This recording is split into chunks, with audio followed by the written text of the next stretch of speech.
What's up, everybody? Welcome to Kinda Funny Games Daily for Thursday, May 24th, 2018. I'm one of your hosts, Greg Miller, alongside the Reverend Jared Petty. The internet is a tabloid, and we're all in line at the grocery store. That's right. Oh, okay. I see what you're doing there. Yeah, I like right what there. you're. Jared, thank you so much for holding on the fort last week. I had a lot of fun. It was really enjoyable. Wonderful guests. It was fun being a host. It was fun being a guest. It was fun going back and forth. I had a great time on both shows. Yeah. Wonderful. Are you excited to hang out with me today? I am. I missed you. We got this show. We got Kinda Funny Games Cast. We got a whole bunch of stuff happening Yeah, today. it's going to be a wonderful afternoon. It's Kevin's birthday, kinda. Yay! His last day in the office before his birthday. Okay. That's why we're celebrating. Yeah. We're getting some roundtable pizza up in here. Yay! I hope we get them twisty sticks. Oh man, I hope they take the extra red sauce seriously. Did you tell Joe? Yeah, Joe. Joe knows. Yeah. Joe knows pizza. Joester knows that kind of Joester thing. knows that Looking kind of thing. forward to those wings. Hell yeah. I'm doing a wedding this weekend. I'm marrying a couple, and they're Who are you having marrying? just a couple of friends. Okay. And they're having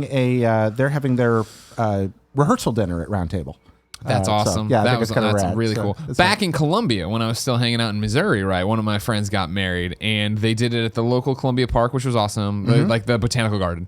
And then they rented out just like this gazebo place, and then just ordered a million Shakespeare's pizza, and it was awesome. That's it was great. exactly what you needed. Angie and I had we did our reception. We were doing a shoestring budget wedding, Yeah. and so our entire reception was a Stouffer's lasagna. That's awesome. We had a That's lot of fun really with cool. it. We went to Wing Wings, of course, for ours. Oh too. yeah, that's And right. And cooked, right? Like you ran the kitchen for a while, didn't oh you? yeah, we went back there. It was just us and Christian.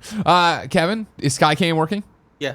For visual listeners, I do have a wedding ring. I'm wearing a wedding ring. I have a wedding ring now. I'm officially wearing a wedding ring. Woo! Finally. Wow. When did you get that? Got it yesterday. Oh wow. Did you pick it out or did Jen?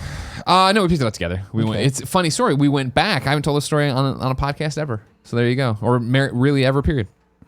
Originally, when Jen and I were like, all right, we're going to get married. That's how we got to be together. We love each other too much. We got to do this. We were in town. I think we were getting ready for Hunter and Alexis's wedding. When was that? What month area? August. August? I believe so. I could be wrong. November. It was November. November seems too late. It was one of Jen's trips to San Francisco or whatever, so Okay. we didn't know what to do. One of our friends said there's this place, the Jewelry and Gift Center downtown, that's just literally 2 or 3 stories of just jewelry stores. Okay. And you can go there and look. And we did that, and we walked in, and we're totally overwhelmed. Eventually, somebody made eye contact from one of the jewelry stores. We went in there. He explained different cuts because we were looking for an engagement ring for her, all Yeah. this different stuff. And then we left totally having way too much information, and we went to Olive Garden. And then a year and a half later, 2 years, we found her wedding ring down, or her ring down in Venice. Right. And then when we needed to get me a band finally, since she had one, we went back to that same jewelry store, and that same guy was there, and that's where we got You mine. bought it from the same guy. Yeah. Oh, Yeah, that's a yeah, great yeah. memory. Yeah, That's it was really wonderful. good. It was That's really good. Absolutely. Well, it's a nice ring. I like it. I like you. a good plain ring. I don't wear a wedding ring. Yeah. There's a long story behind that. I'm not going to tell here. Okay. But I like your wedding ring a lot. Thank you. It's kind of. Well, what I like a lot about it, obviously, is that what I like a lot about we have an A and a B. The B reason I like it a lot, of course, is that it matches Jen's ring. It looks like her engagement ring. Mm-hmm. A reason is it looks a lot like the ring in the series finale of Smallville. That when Green Arrow was possessed by Darkseid, that he was going to put on Clark, that was going to be gold kryptonite and would have Oh my robbed him gosh! of Let me his see it powers for all closer. time. See? I mean, it's just a gold It ring. really kind of does, though. Yeah, No, right, I see the resemblance. If you didn't know, ladies and gentlemen, this is Kinda Funny Games Daily. Each and every weekday on a variety of platforms, we run you through the nerdy video game news you need to know about. If you like that, be part of the show. kindafunny.com/KFGD with your questions, comments, bad PSN names, and more. You get to be on the show. Then you watch us record it live on twitch.tv/kindafunnygames. If you're one of the people watching live, we have a special job for you. Go to kindafunny.com/you're wrong. Tell us what we screw up as we screw it up so we can set the record straight for everybody watching later on youtube.com/kindafunnygames and listening later on podcast services around the globe. No matter where you get the show, consider going to patreon.com/kindafunnygames and supporting us because housekeeping. First item.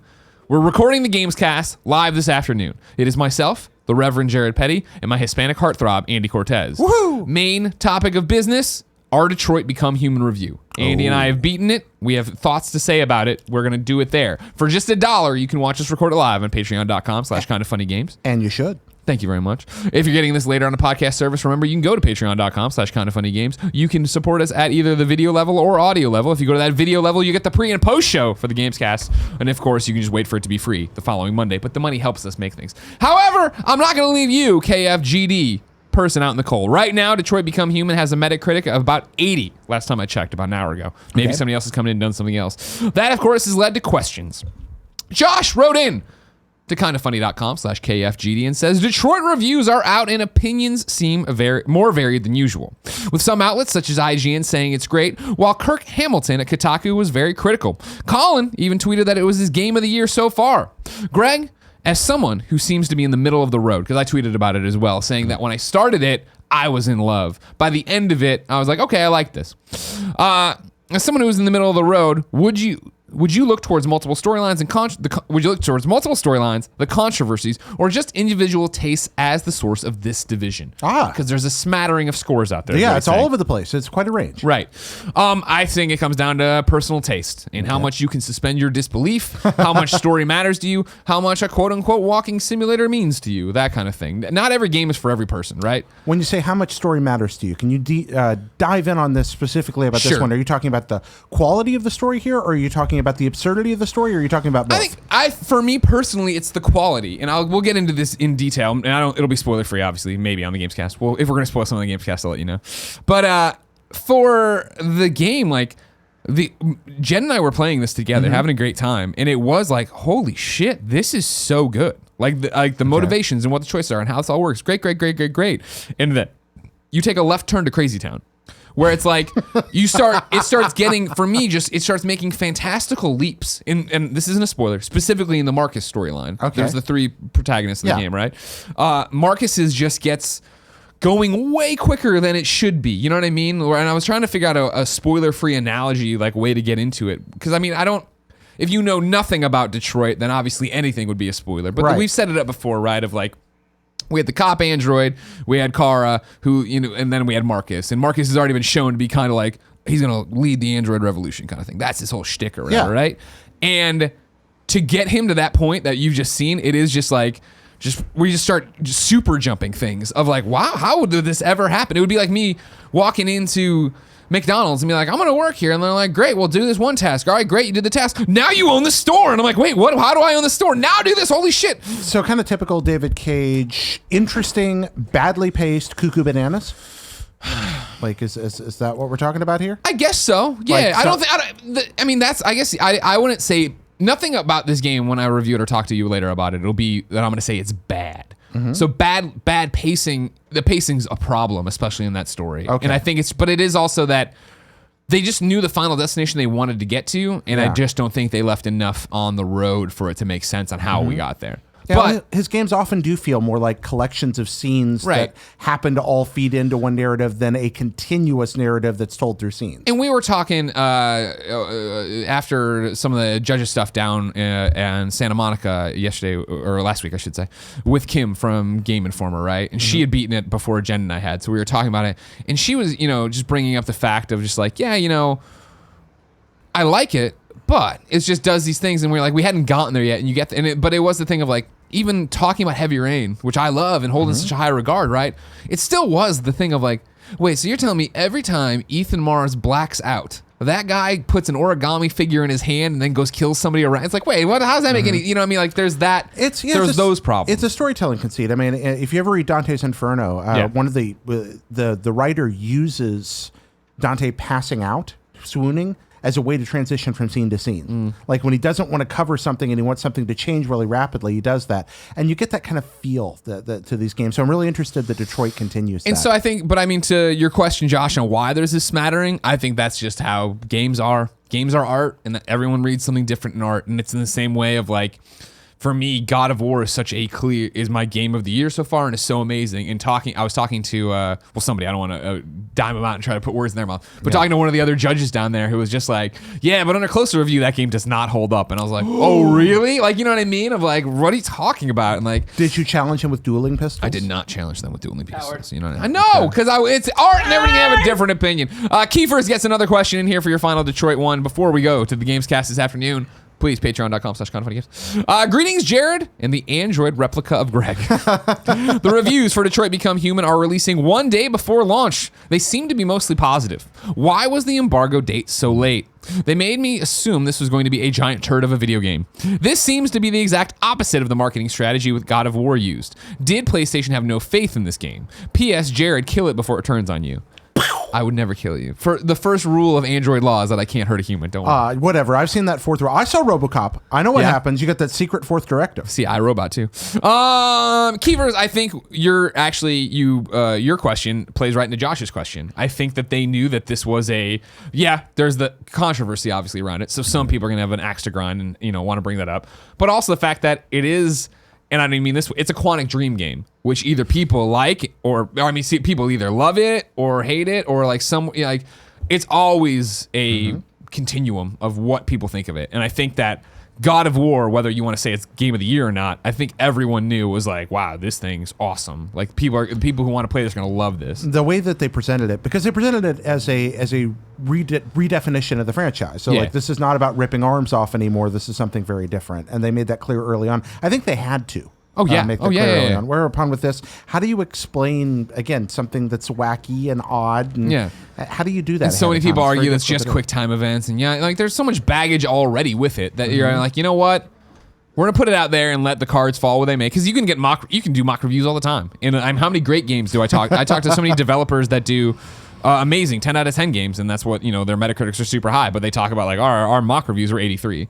Where it's just like, you don't know what's going to happen. You don't want to go out there and risk it, so don't risk it. I digress. More housekeeping for you.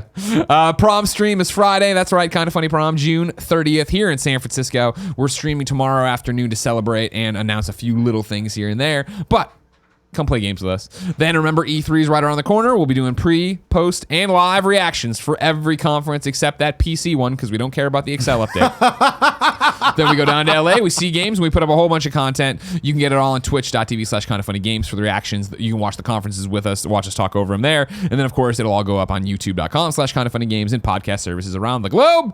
And then today we're brought to you by Brooklyn and Me Undies, but I'll tell you about that later because housekeeping was already too long. For now, let's begin the show with what is and forever will be the Roper Report. Time for some news.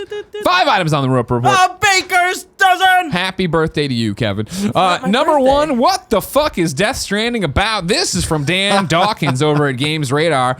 Death Stranding actor Norman Reedus recently claimed that Hideo Kojima's mysterious PlayStation 4 exclusive has elements of social media. And now, co-star Mads Mikkelsen has confirmed that the gameplay, quote, needs collaboration from different people from different parts of the world. Mikkelsen shared this tidbit and fresh insight on Hideo Kojima's creative process while talking to Total Film magazine during the Cannes Film Festival for the premiere of his new movie, Arctic. Mikkelsen has previously been quoted, and I'm jumping around here obviously, previously been quoted saying that he didn't initially understand the plot of Death Stranding and that his character may not necessarily be the villain. He does, however, know collaboration is core to one of the ways to play, to the way it plays. Quote, the whole concept of playing the game, as I understand, needs collaboration from different people from different parts of the world, which is also another level of fantasticness. It's the return of transfarring. Transfarring never left. You left transfarring. It never left you.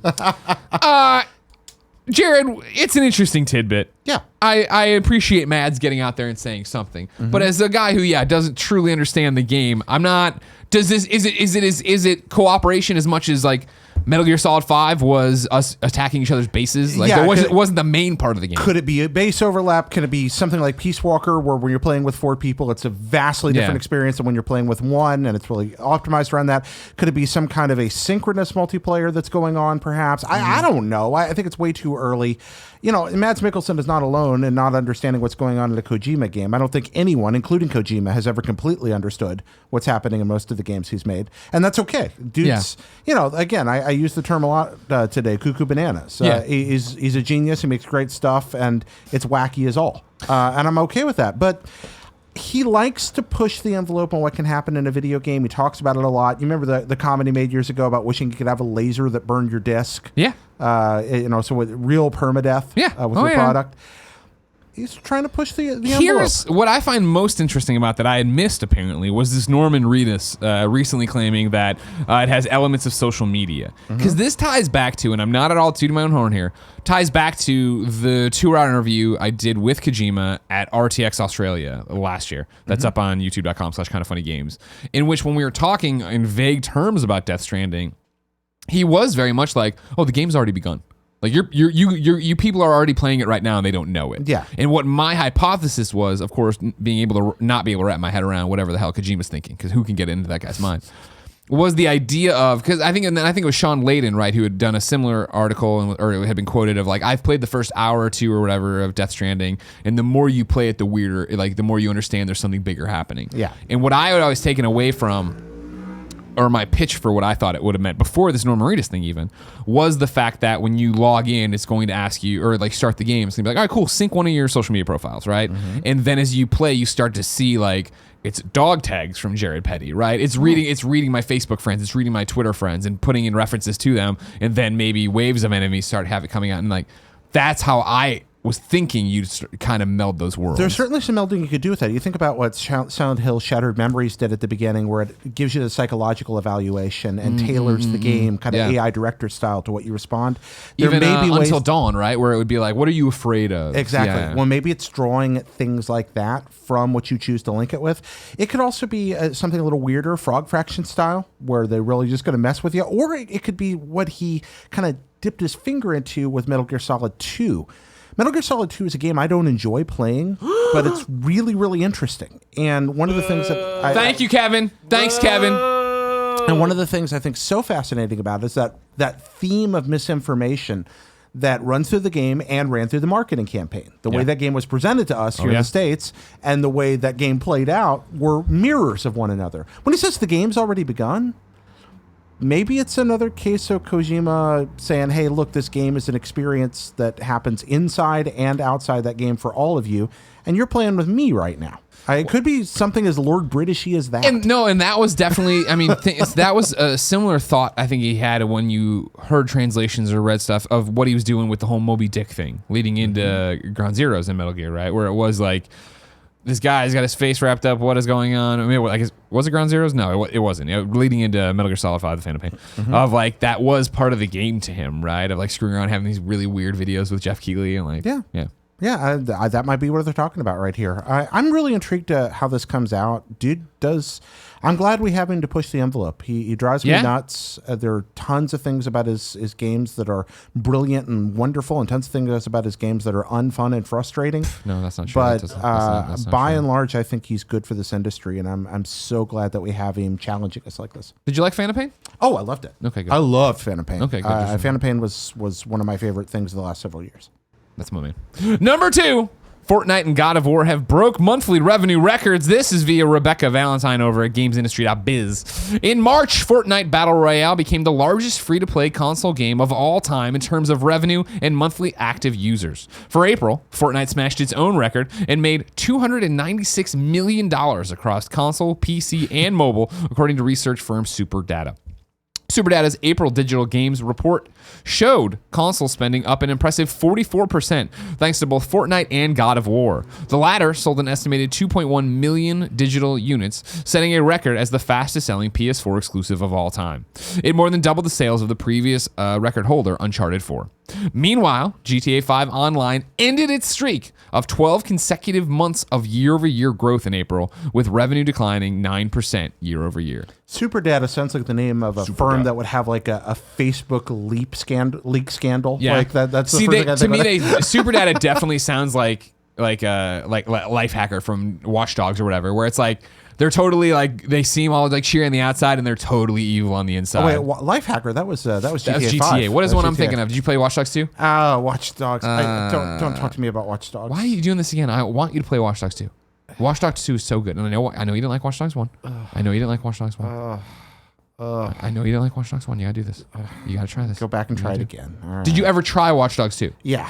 Oh, okay. But Then I digress. I pull back. I'm pulling up. No. But I'm going to straight with you, man. It was not the good old college try. It was people won't leave me alone about this. I should take a look at it again. What didn't you like?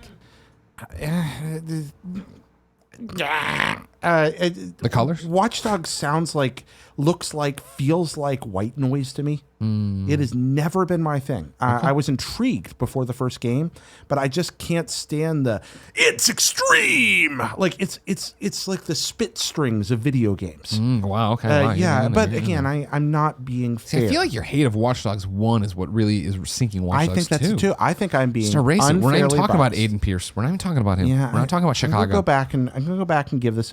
I promise to go to Watch Dogs 2 with a clearer palette. Okay. Give it another shot because I know you love it. Brian Altano loves it. Yeah. I don't know. It was one of those cases where I'd walk around the office and we'd IGN. I'd watch somebody playing over their shoulder for 5 minutes. I'd listen to anything anybody said, and I was like, I hate all of you. Okay. But that's not fair. It's such a cutting commentary of SF, though. That's one of the and you hate SF so much. This is such on one hand a parody of San Francisco, and then on one hand such a mirror to the face of like here's everything wrong with the techie culture and everything. Okay, you know what? I'm going to come back to just for that reason. Okay. Thank you for reminding me of my mutual hatreds. I feel that I'm full of cruelty today. You know what? I mean, that's when people criticize you, they just say you're too nice. So there you go. It's time. Just let it out. Just unleash it. Give it the dark side. All right. All right. Number 3, H1Z1 is crushing on PlayStation 4. This is via PR. Daybreak Games today announced that H1Z1, the company's groundbreaking battle royale game, was played by more than 1.5 million fans within the 24-hour period of launch on the PlayStation 4. Now available as a free download on the PlayStation Store, the Battle Royale shooter is currently in open beta and will do a full release scheduled for later this year. Not much to say. Just one of those things of we're always is battle royale a genre? Is it just a fad? Is there room? We were wondering when H1Z1 came around because years ago they were the one who seemed to be at the forefront of it. Then PUBG came out and ate their lunch. Then Fortnite comes out and eats PUBG's lunch. I don't think that's what H1Z1's on task to do. No, but it's interesting that there are enough PlayStation 4 battle royale fans who are like, I'll try it. Yeah, I think that we just need to continue to appreciate how easy it is to last year in particular and now walk into a meeting room at any video game company and say, let's make a battle royale mode. And have somebody greenlight that. Sure. Because they can go to the money men and say, no, look, see, this Look this at the is big. Fortnite numbers, this is what the kids love here, 296 see? million. And that's why we're going to get somebody, more than anything else. I mean, it's just the fact that it's going to be so easy to get it approved. Yeah. And it's a fun mode in many places. So I think the definitive answer is that is it Battle Royale is a Doom clone. I've decided that's it. Okay. It's not a genre. It's not a mode. It's a Doom clone. Oh, wow. Okay. Yeah, remember Doom clones? Yeah, of course. Yeah, they're everywhere. We're just going all the way back to the start. It's just a Doom clone now. Oh, that's one interesting way to put it. That's a nonsensical way to put it. That statement means nothing. I know it doesn't. I was making sure they understand. Are you going to play H1Z1 at all? No, probably not. Yeah, me neither. No. But I wish him well. Go get him. Jared, here's one that I'll need some of your expert input on. Because you've already been playing this and you've been following it. Bloodstained, Curse of the Moon, Bloodstained, Curse of the Moon is having some woes. This is via their Steam page. I'll read the statement, but basically, Bloodstained, Curse of the Moon is not the EGA game. Right. This is the Inti Creates, the 8-bit one they were doing, right? Which was part of the Kickstarter. Yep. And was supposed to be sent out to Kickstarter backers. Right, it was a stretch goal. Gotcha. But the problem is it's coming out today on consoles. However, they don't have those codes ready to go to give to the backers. So the backers, like yourself, got temporary PC codes, even if you wanted a console. Right, we got Steam codes. Okay, here's the statement from the Steam page. It is very unfortunate that we have to report this, but for Bloodstained, Curse of the Moon, the game will release on 3DS in Europe on May 31st and worldwide on Xbox One on June 6th. So the things I was just saying are wrong, but it's on Switch today. For us at Inti Creates, this is the first time we have ever done such a large-scale, multi-platform, multi-region, simultaneous release for a game, and we were unable to properly take into account how much time would be required to get each platform's online store set up in each region. This mistake is on us, and we sincerely apologize to the fans affected by this from the bottom of our hearts. Furthermore, we would like to thank our partners at Microsoft Japan and Nintendo of Europe, who did everything they could do right down to the wire to help us avoid this delay. So everything was supposed to come out today. Yeah, everything was but supposed to instead come it's out just PC and Switch out today. Yeah, so what I've got right now is my PC code. That's what I've been playing with. I don't know all the I don't know what platforms. I think it's on PS4 too, because the trophies posted. I know that was a big deal. Yeah, I'm not sure which platforms it came out on and which ones it didn't. Okay. I know it's staggering out at different days for different things. Yeah, this sucks. I do appreciate it. Which code did you request? I'm sorry, you might have just said that. Oh, for this one, oh goodness, I've bought like 2 Bloodstains and 2 of this. I have a lot of this coming. So Gotcha. Okay. I literally don't remember. I remember my original Bloodstain was on Vita. I think this one I believe I got on Switch, but it's like 2 other platforms as well. I don't know. I really like Castlevania. So understandably so. I wish I could give you a better answer to that. But I've forgotten. However, this does suck. I do very much appreciate Indie Creates coming out and being transparent about, oh man, we really, really blew this. And I do appreciate the fact that they're like, hey, here's a way to play the game right now if you have a PC. And it's not a particularly demanding game. Yeah. So in terms of hardware requirements, it's still, it's a bad look, no question. But I was playing it last night and I can say to you that it's really good.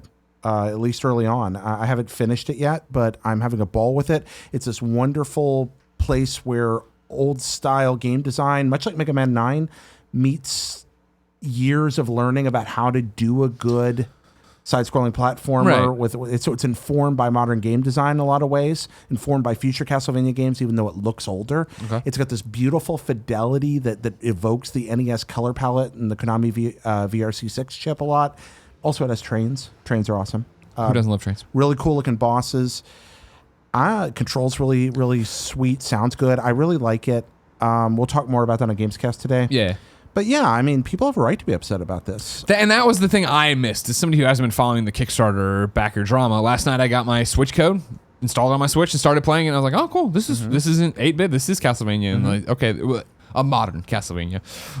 And it's one of those that I know, as somebody who didn't have an affinity for those on the NES because I was a Sega kid and didn't get into them. Yeah. I know how lauded they are, and it's one of those I wish I had a better understanding for. So I did tinker with it last night playing, and it was like, okay, cool. I'm not being turned off to this. This doesn't feel like punishing. Because I always think of 8-bit games like that, Castlevania, as being punishing. Oh, Castlevania's hard. And that was never my thing as a kid trying to get through it. So this one I was enjoying last night. But it was that I turned it off and then saw you have an exchange with one of the best friends on Twitter that I was involved with, right? Yeah. Where I retweeted you of like, hey, you've been playing it and you love it. And then they were mad that you were using a code. And you're like, actually, I wasn't using code. I was using the temp one. I'm just like you. The temp one. Yeah. And I hope I didn't come off snarky there. I just No. It was you guys had a very respectful exchange. Yeah, it was a good talk. I was really friendly about it. But yeah, is this to be expected though? I feel like with all due respect, and I'm not trying to put everybody into one bucket here, and I'm not saying that you're a fool for doing it, but I feel like with every time there's a Kickstarted game, we get to this point. And I'm coming from the Friday the 13th community, right? Of like, I didn't back Friday the 13th on Kickstarter,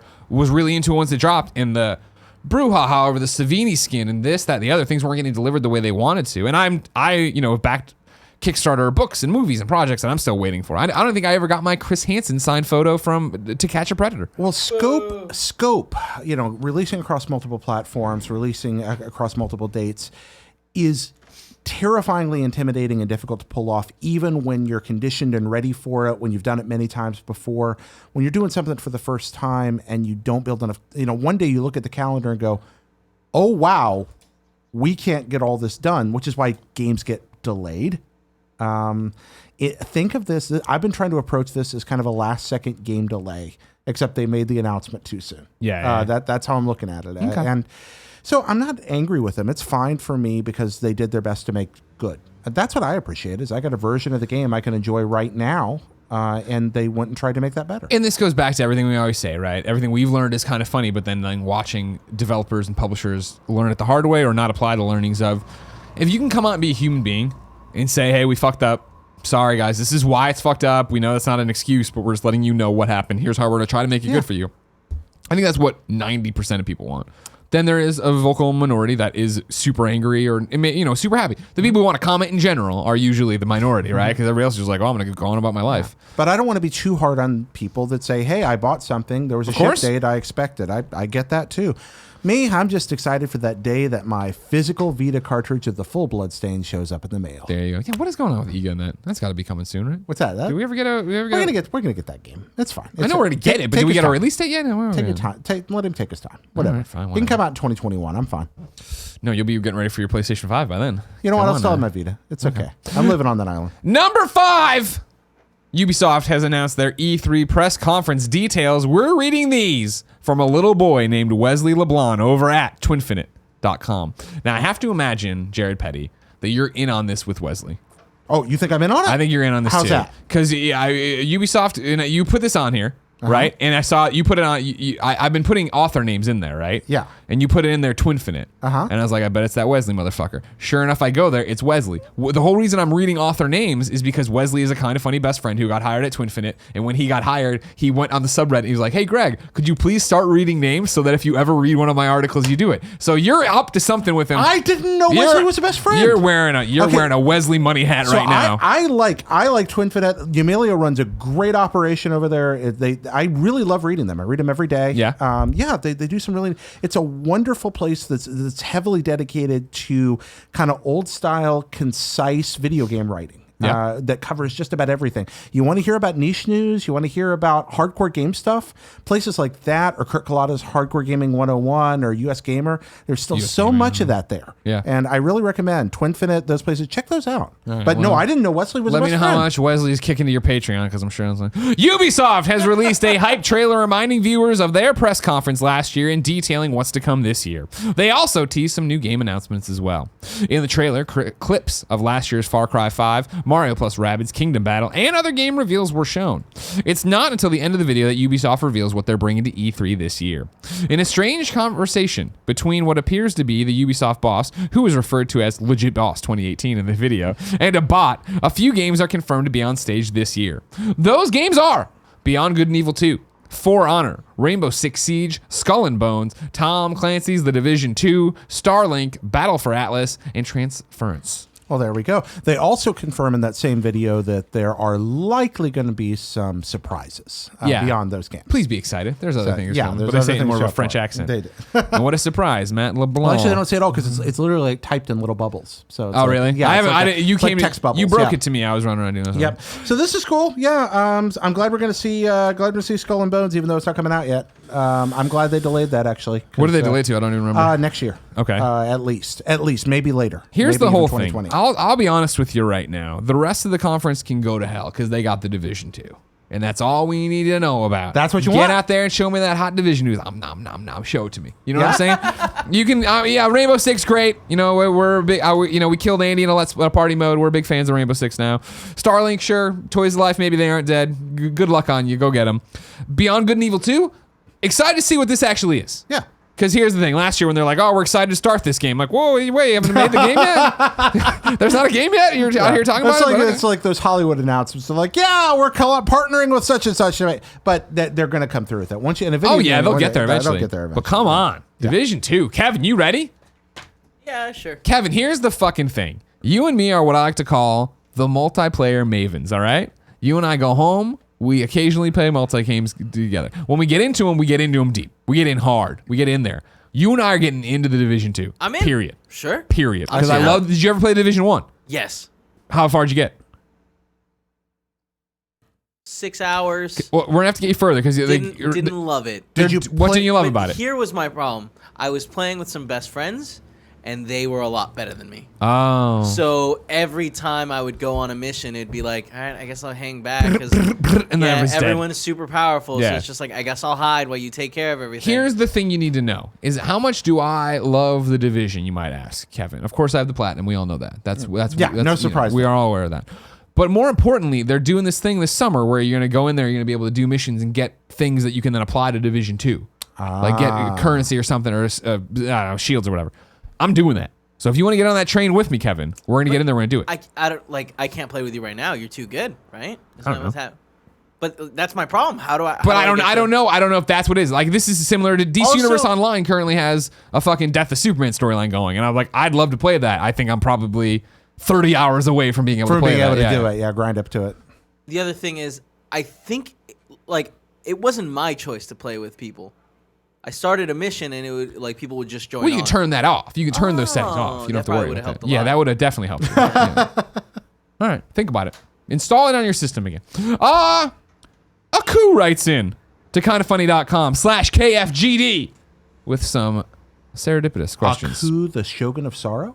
I would think so. AKU? Is that how they spell it? AKU, Aku. Yeah, that's a Samurai Jack right there. Okay, so it's Aku, and then I'm gonna sound it out because I have to sound this out. Hitiju.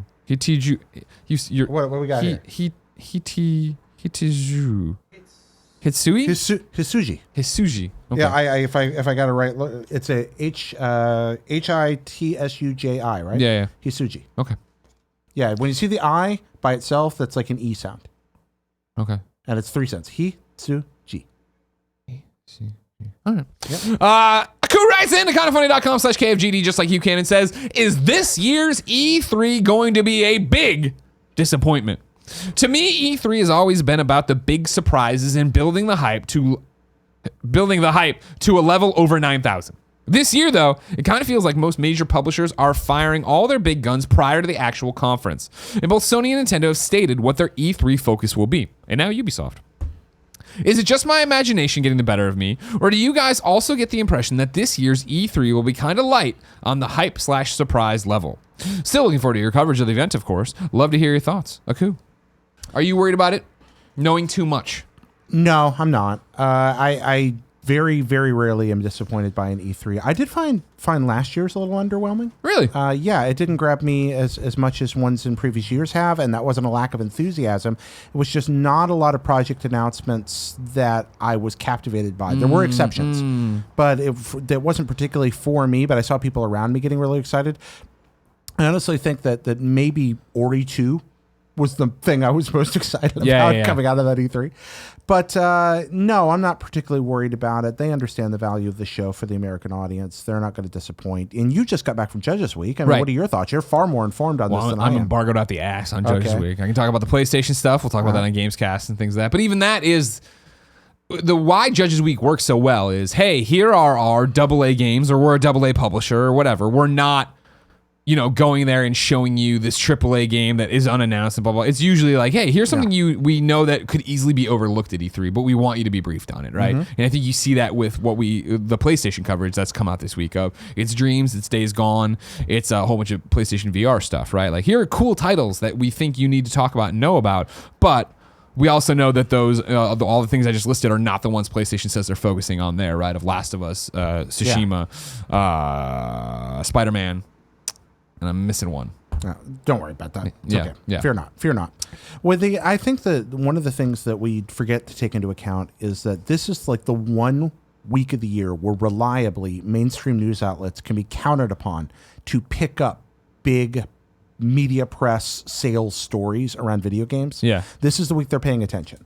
And so publishers, despite the fact that they're leaking us things and getting announcements out there and such, they're always going to want to hold back to be the loudest voice so that when your mainstream media publication writes their summary of upcoming games or decides to do an interview or decides to do a feature about something, that they're paying attention and they get free pickup, earned media.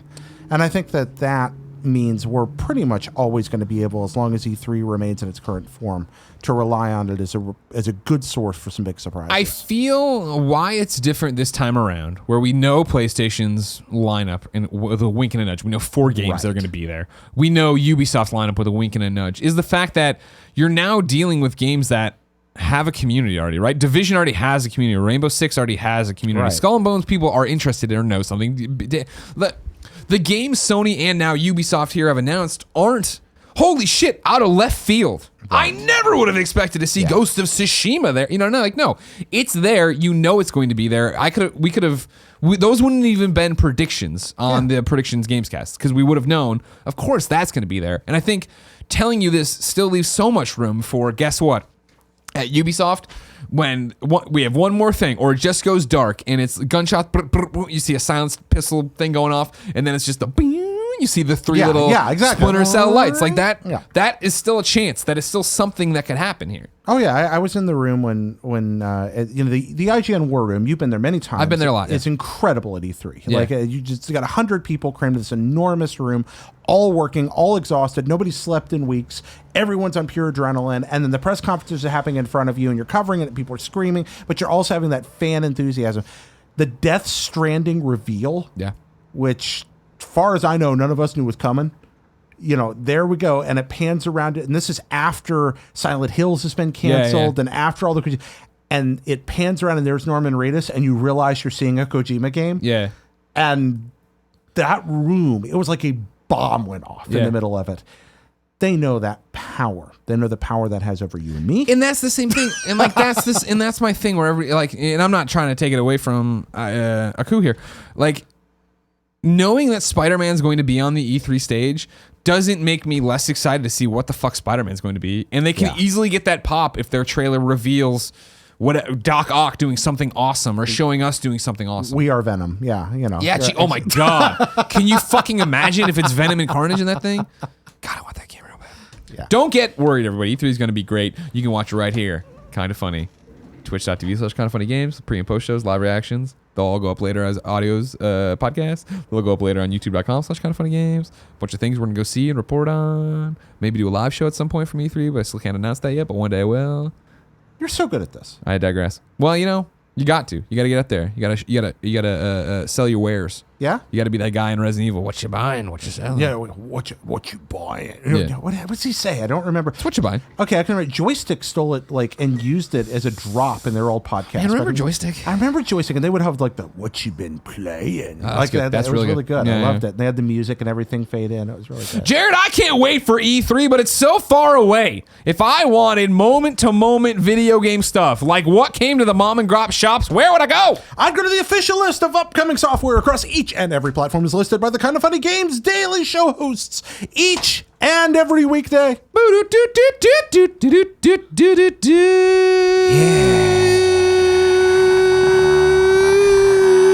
Yeah. Oh my God. Kevin ran out of the room right before, and I was like, I don't know if I can hold it. I was trying to fill in. You did great. You did great. Out today, Battlefield 1943 is on Xbox backwards compatibility. Arcade Archives. Iki. Oh, that sure is a video game. It's on Switch, and I don't think you should buy it based on Jared's reaction. I don't have a lot of nice things to say about Iki. Okay. Baobab's Mausoleum Episode 1. Oh my fucking God. Episode 1. Ovnifagos Don't Eat the Flamingos. Ovnifagos Don't Eat the Flamingos is on Switch. God bless you. God bless you. Whoever came by that title, God bless you. Bloodstained Curse of the Moon is on PlayStation 4 and PlayStation Vita. Is it? It's somewhere. Yeah, okay, yeah. Ignacio Rojas in You're Wrong says Bloodstained Curse of the Moon did come out on PS4 today. Okay. I'm pretty sure it's on Switch too, I thought. All right, it's on Steam-ish. If you have... Sorry, we're confusing this. It's very confusing. If you pre-ordered, it's at some places. Cycle of Eternity, Space Anomaly is on Wii U. Defender's Quest, Valley of the Forgotten DX is on PlayStation Vita. Ooh. Discover is on Switch. Dylan's Dead Heat Breakers is on 3DS. Escape Game, Aloha is on Switch, which is literally... We need a random name generator for a video game. Escape Game Aloha. I like... you know what? You're gonna let it pass? I'm tantalized by. You're tantalized. Oh my gosh. Escape Game Aloha. All right, you play that and let me know how it comes out. All right. N++ is on Switch. Woo! Yeah, a great game. Yeah, right. Yeah. And a good game for Switch. Yeah, Punch Club Switch. Zenbound 2 Switch, and then Pillars of Eternity 2 Deadfire Rum Runners Pack. Free DLC is available now. New dates for you: Rainbow Skies. A long gestating PlayStation 4, Vita, and PS3 game is officially coming out June 26th. Xbox Game Pass's June update is adding games like Next Up Hero, MotoGP 17, Mega Man Legacy Collection 2, and more. Battlefield 5 had a big reveal yesterday.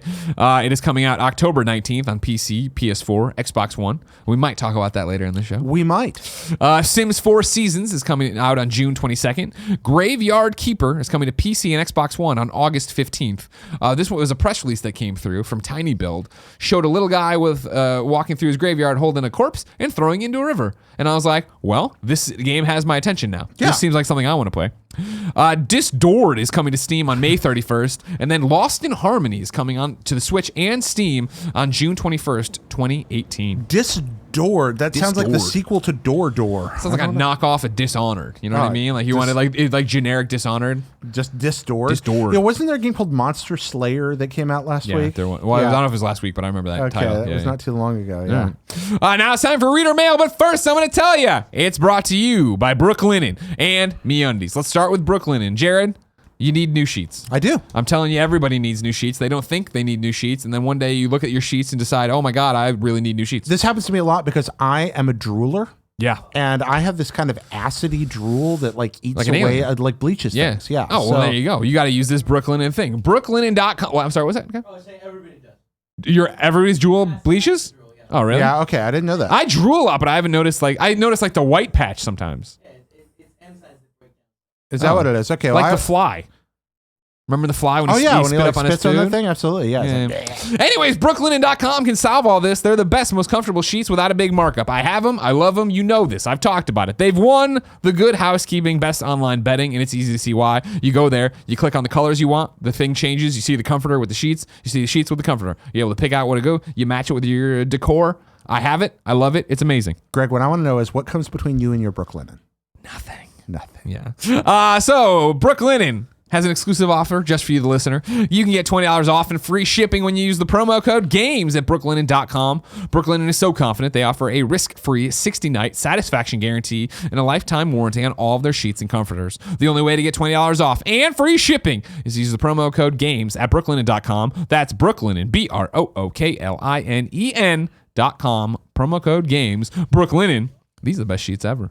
Meanwhile, MeUndies also sponsored this. As I say every day, are you kidding me? I don't know how many times I got to tell you. I only wear MeUndies. Everybody knows Look at it. that. What am I wearing today? I forget. Oh, just black and purple. Oh, there you Keeping go. it simple. You know what I mean? They're comfortable. They're soft. They're shipped right to your door. You don't need to go try on your underwear at a department store. My first pair arrived just a couple of weeks ago. And? I like them. Right? Yeah, I'm telling you. They feel silky, but they got body. Yes, exactly. They have hold. Yeah. They're keeping everything in place, but they're soft. Exactly. I don't know how much more I can tell you. I love MeUndies. They ship them to your door. You pick them online. You get crazy patterns. Everybody has a good time.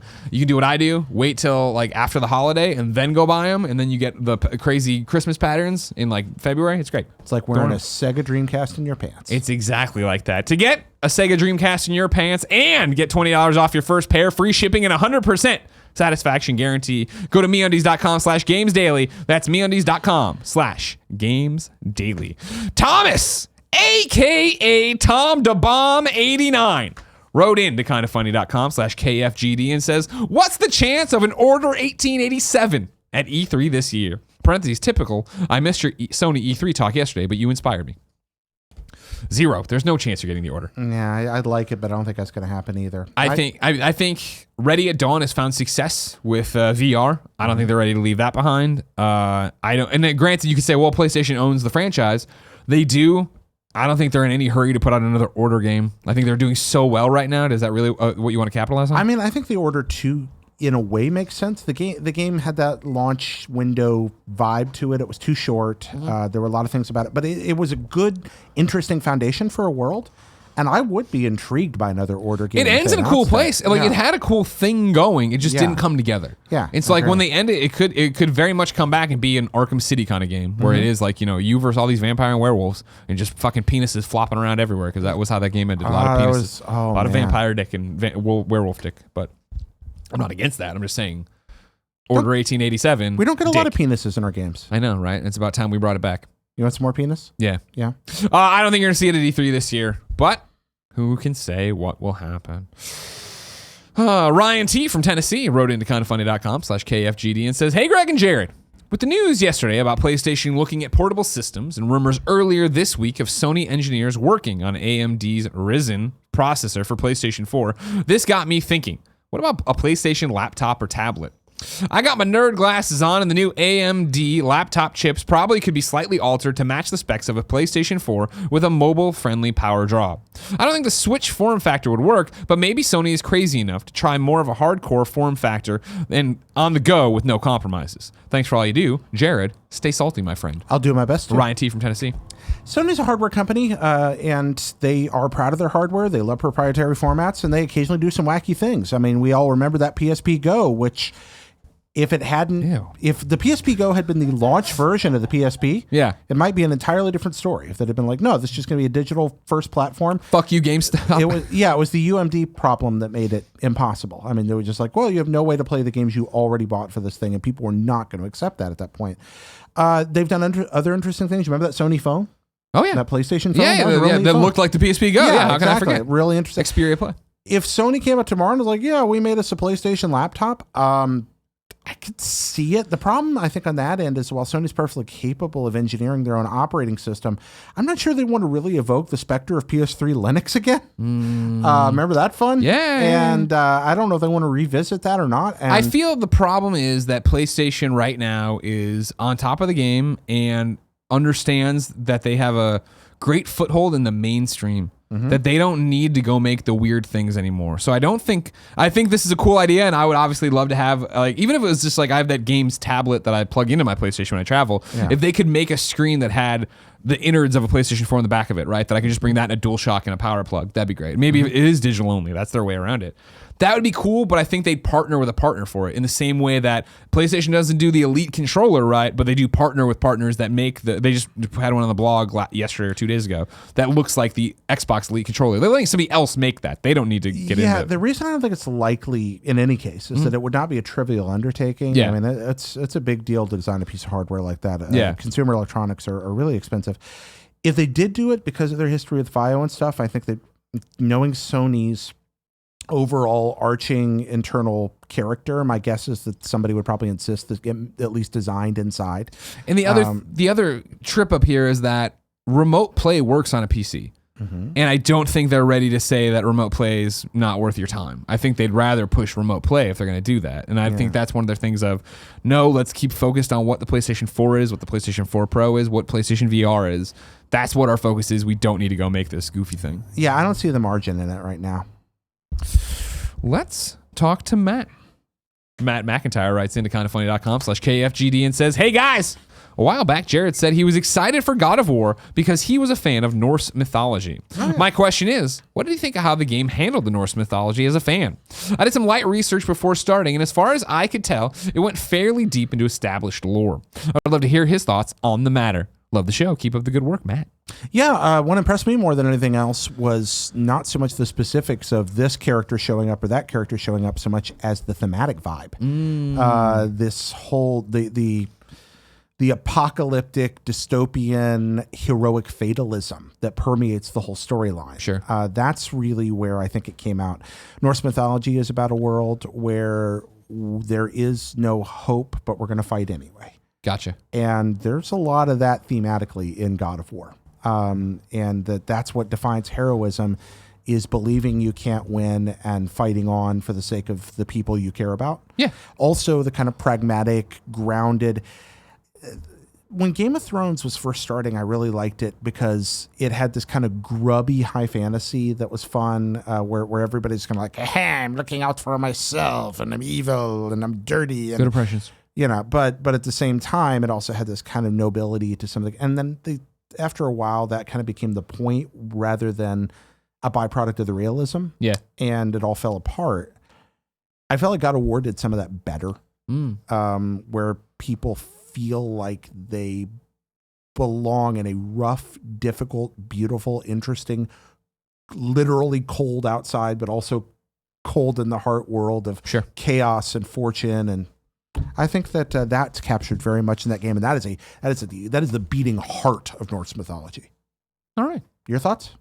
I don't know anything about Norse mythology, right? Like outside of it, I knew everything I knew about Norse mythology. I knew from the Marvel movies. Okay, so I was like, oh, Thor. Okay, cool. Like I know him. And it was in like we were doing MCU at that part, so I'd already seen Thor 1 and Thor 2. So it was like Asgard, this Midgard. Oh, okay, I understand this reference, and I like the lens God of War was using on it. And I liked the way that stories are explained to both Kratos and Atreus, but maybe Kratos talking to him or somebody else talking to them, of like, sure, but this is a myth, and this is how it really applies, and this is what it really means and stuff. That was cool.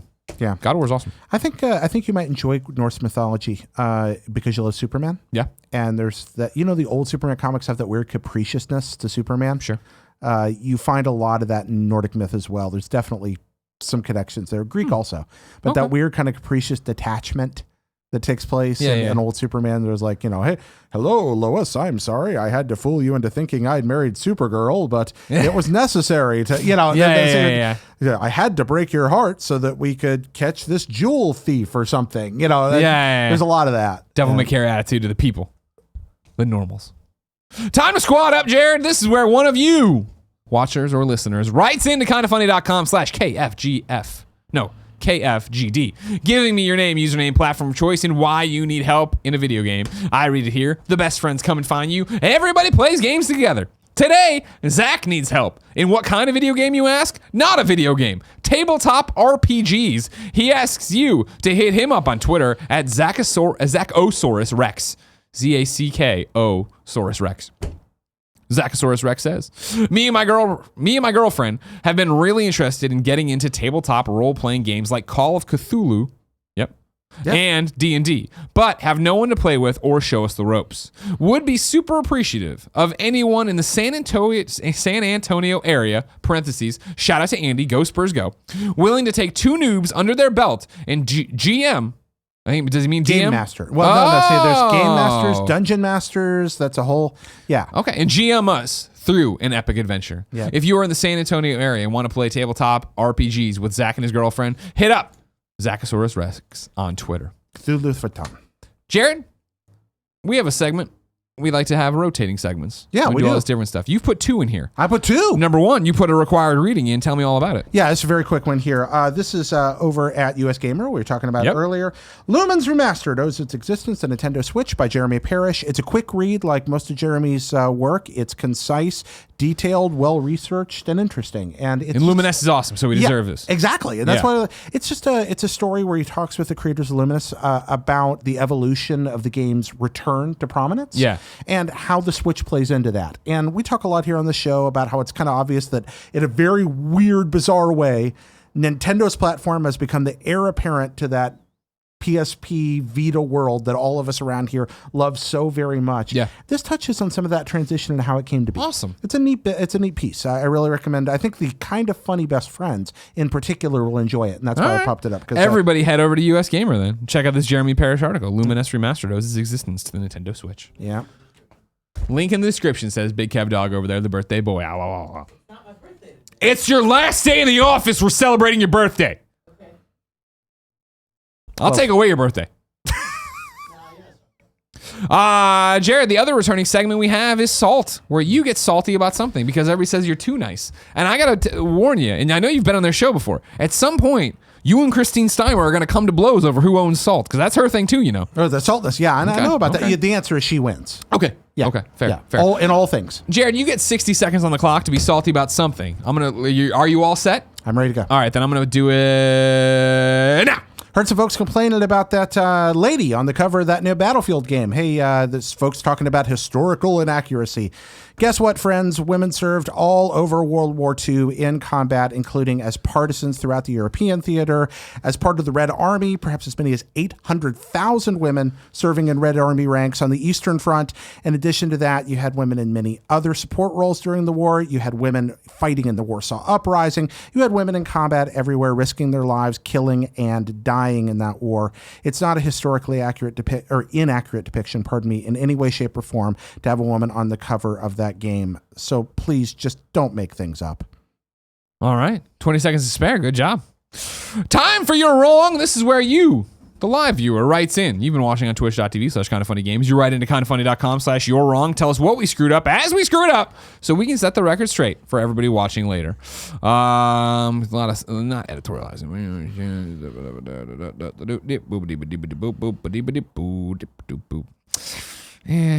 Ignacio Rojas says, at one point Jared used Dante's Inferno as an example, referencing the poem of Dante Alighieri. Mm-hmm. Dante's Inferno is the name of the video game the poem is based on. The name of the poem is the Divine Comedy. The first part of the poem is Inferno. Bust some balls, everybody's saying today. You know what I mean? Inferno, Purgatorio. Yeah, okay. What little medieval Italian I can read, I learned to read Inferno. It is just about my favorite thing in the whole wide world. Oh, nice. Ignacio popped back up to say that Bloodstained Ritual of the Night has only a release window of 2018.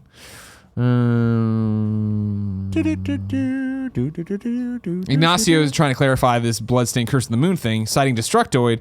They say it came out on PlayStation 4, Vita, Switch, PC, and 3DS outside of Europe today. Okay. Somebody's confirming that. Yeah. Popping up here, there, and everywhere. Yeah. Yeah, I wasn't able to piece it all together before we went on, which probably is what a responsible, person on the show would have done, but that would have been work. Kebab says, slight issue with Jared's PSP Go as the launch system theory. The PSP could not access its own PSN store until 2008, 4 years after launch. Oh, no. When I said if it had launched that way, I'm assuming there would have been an infrastructure around it. Also, the tech wasn't ready, I don't think, at that point. I don't realistically believe the PSP could have launched with that particular piece of hardware. You were talking about a fictional universe anyway. Yeah, a fictional universe where somebody comes up with a download-only handheld with that kind of compactness. Yeah. It was... PSP Go was so good. Don't listen to Tim. It was awesome. The PSP Go was really, really cool. Still got 2 of them at home. You couldn't play games on it. Yeah, it was good for everything but that. You play games on it. We talk about it. You play games on it. Played so much pat upon a piece, walk around that. You get out of here. It was a neat piece of hardware. Ladies and gentlemen, this has been Kind of Funny Games Daily. Each and every weekday on a variety of platforms, we run you through the nerdy video game news you need to know about. If you like that, please be part of the show. kindoffunny.com/KFGD with your questions, comments, concerns, bad PSN names, and more. Then watch it live on twitch.tv/kindoffunnygames. Watch it later on youtube.com/kindoffunnygames and listen whenever the fuck you want to on podcast services around the globe. Remember, if you enjoy the show and like what we do, please head over to patreon.com/kindoffunnygames. Kick us a couple of bucks. You could do it right now and then watch us review Detroit Become Human this afternoon on patreon.com/kindoffunnygames, or watch it tomorrow at your leisure, or just wait and get it for free on Monday on podcast services and YouTube and all that jazz. The busiest lady in the business, Andrea Renee, returns tomorrow to close out the week with me. But until then, it's been our pleasure to serve you.